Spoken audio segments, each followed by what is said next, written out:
Welcome everybody, I'm Don Stacy. The next story out of my collection, Tales of the Bizarre and Unnatural, is titled The Patent Attorney.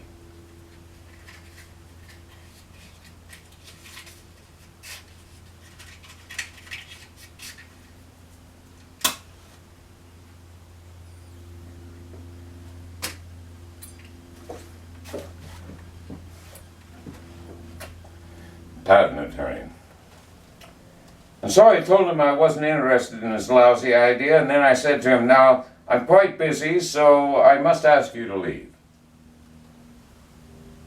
"What did he look like?" the other man said. "Someone else mentioned a guy who sounds just like that. Just last week I heard about this guy." "Well, whoever he is, he takes his fucking, he takes his fucking around very seriously," said the first. "Guy's a maniac. If he comes back one more time, I'll file a restraining order." Two men were in their weekend leisure mode, khakis and pullover shirts. They were seated next to each other in a bar. "So what did this guy look like?" the second man asked once again, exercising little effort to hold his impatience in check. "Oh, he's in his late 30s, I'd say. About average height, maybe 5'10". Bald on the top of his head, and around the sides his hair was dark and close trimmed. And he wore a pair of black framed glasses. An engineer geek." Yes. "Well, this must be the guy then. You're not the only patent attorney he's hoped to roll the dice with." "Well, he's a persistent son of a bitch. In the past, my secretary was able to fend him off with appeals to a sense of public decency and good manners. She never lied and told him I was out. She just insisted that I was head up to my heels in work and therefore couldn't possibly see him, which is perfectly true. In fact, I have so much work that I'm very seriously thinking of hiring a paralegal to do some of the footwork." "Well, at least one of us is busy," the second man said. "Well, maybe you should advertise in the Yellow Pages. I do." "Oh, it's going to take more than a phone book ad. Thanks to our president, steel is up 25%. That's more than our outfit. That's more than our profit margin. So we raise the price on our products, and guess what happens? Sales take a precipitous fall. I'm talking free fall, brother." "So I have to be careful with this stuff," the second man said, lifting his glass. Later, the man parted company in the parking lot next to the bar. The businessman drove home to have dinner with his wife and 3 kids, while the patent attorney drove away from the parking lot with no immediate destination in mind. He wasn't married, nor was he in any kind of serious relationship, not since his marriage ended 5 years ago. Hardly a week had passed after his wife had moved out of their house, and the process server comes to his office and tosses a copy of the divorce suit on his desk. However momentary, the experience had been humiliating.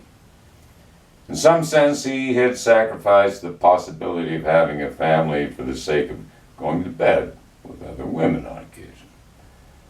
With only a slight difficulty, he could slip off his wedding ring in the middle of the day, and by the time he left his office and drove to a bar for a drink at the end of his workday, the indentation that encircled his finger would have disappeared. He drove out to a county park just past the edge of the city. After locking his car, he strode out along a footpath which followed the course of a river. He thought about which restaurant he would go to for dinner, probably the Italian place downtown. For a few minutes he watched a family of ducks swim about along a section of river with a little current.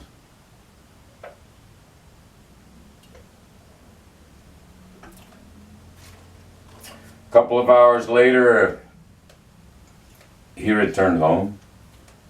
On the front porch, a cat raced past his feet and into the house. He fed the cat and made himself a drink. He sat out on the screen-enclosed back deck and gazed out over the lawn his ex-wife had turned into a garden showcase over the years.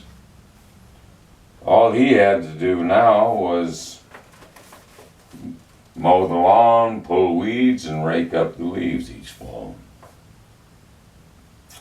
He had fallen out of touch with her. The last time he'd spoken with her over the phone, she had been pleasant but clearly disinterested in having much of a conversation, which ended after a few brief remarks exchanged, but he had given her a good reason to leave him. By allowing him a brief chat, she was just being kind. The cool of the evening wrapped around him with the suggestion of a breeze, a reprieve of short duration. Soon he went back inside to the living room and sat in his armchair and fell into reflection once again. Campaign signs had begun to appear in front of some people's homes, street corners, and major intersections. The summer of 2018, an off-year election season, was well underway. American politics had grown decidedly strange in recent years, but one thing which had not changed was the exclusivity which the repubs and the Dems both enjoyed.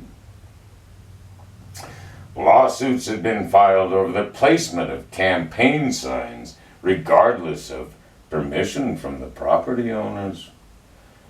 Countersuits were filed by both the Libertarian and the Green Party members. The ACLU was coping with a record workload.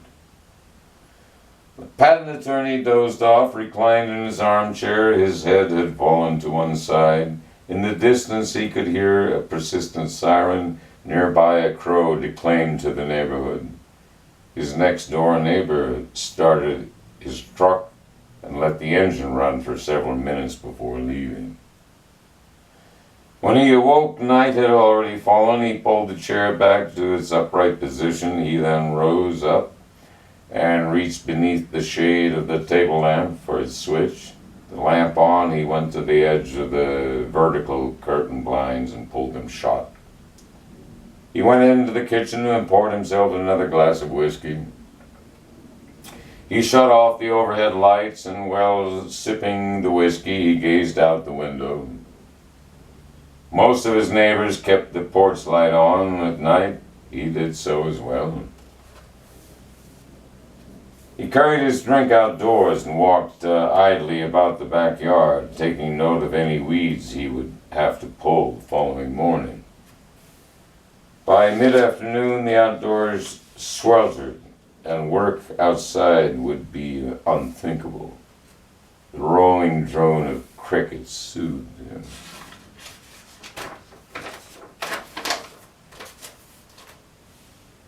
His thoughts drifted back to the man who barged in on him at the office earlier that day. This lunatic kept raving about his invention, a device that siphoned energy out of the 7th or 8th dimension, completely off his nut.